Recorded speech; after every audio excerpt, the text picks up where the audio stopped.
नई दिल्ली में विपक्षी दलों द्वारा फिलिस्तीनी राजदूत से एकजुटता बनाए रखने का आह्वान करने को लेकर भाजपा विपक्ष पर आतंकवाद के साथ मिले होने का आरोप लगा रही है। इस बात को लेकर कांग्रेस प्रदेश प्रवक्ता सुजाता पॉल ने प्रधानमंत्री नरेंद्र मोदी पर निशाना साधते हुए कहा कि प्रधानमंत्री और विदेश मंत्रालय में इतना विरोधाभास है कि अब प्रधानमंत्री को स्पष्ट कर देना चाहिए कि वह क्या चाहते हैं। साथ ही उन्होंने कहा कि विदेश मंत्रालय के प्रवक्ता अरिंदम बागची का कहना है कि हमारी विदेश नीति वैसी है जैसे कांग्रेस के कार्यकाल में थी, और पूर्व प्रधानमंत्री अटल बिहारी वाजपेयी का भी कहना था कि फिलिस्तीनियों को अपना अधिकार है कि उन्हें अपना देश मिले जिसके साथ भारत खड़ा है। सच्चाई तो ये है कि प्रधानमंत्री क्या कहना चाहते हैं और हमारा विदेश मंत्रालय क्या कहना चाहता है, दोनों में इतना विरोधाभास है कि अब तो जरूरत है कि प्रधानमंत्री जी बता दें कि विदेश मंत्रालय उनका है या किसी और का, क्योंकि वो अपने फॉलोअर्स को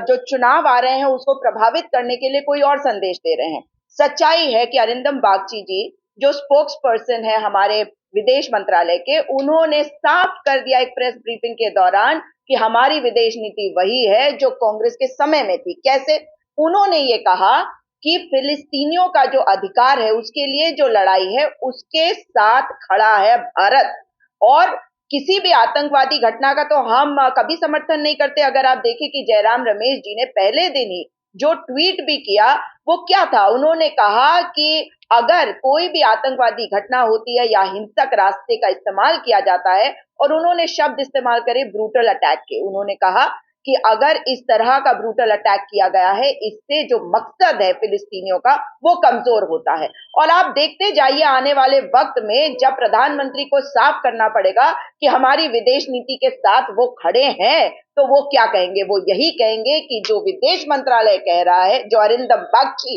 कह रहे हैं, जो विदेश मंत्री कह रहे हैं, वो उसके साथ है, क्योंकि किसी के साथ भी गलत होना वो सही नहीं है। फिलिस्तीनियों का अधिकार है, उनके बच्चे बच्चे नहीं है। अगर कहीं पे भी किसी भी बच्चे की मृत्यु होती, किसी की हत्या होती है, हम उसके खिलाफ हैं, चाहे वो इजरायलियों के बच्चे हो चाहे वो फिलिस्तीनियों के बच्चे हो। लेकिन अगर फिलिस्तीनियों को दबाया जाएगा तो इसमें इन्हें झांकना चाहिए अपने अंदर, क्योंकि अटल बिहारी वाजपेयी जी का भी एक बयान है जो मोरारजी देसाई जी के समय पे उन्होंने कहा था कि फिलिस्तीनियों का अपना अधिकार, कि उनको उनका घर मिले, उनको उनका देश मिले, उसके साथ खड़ा है भारत।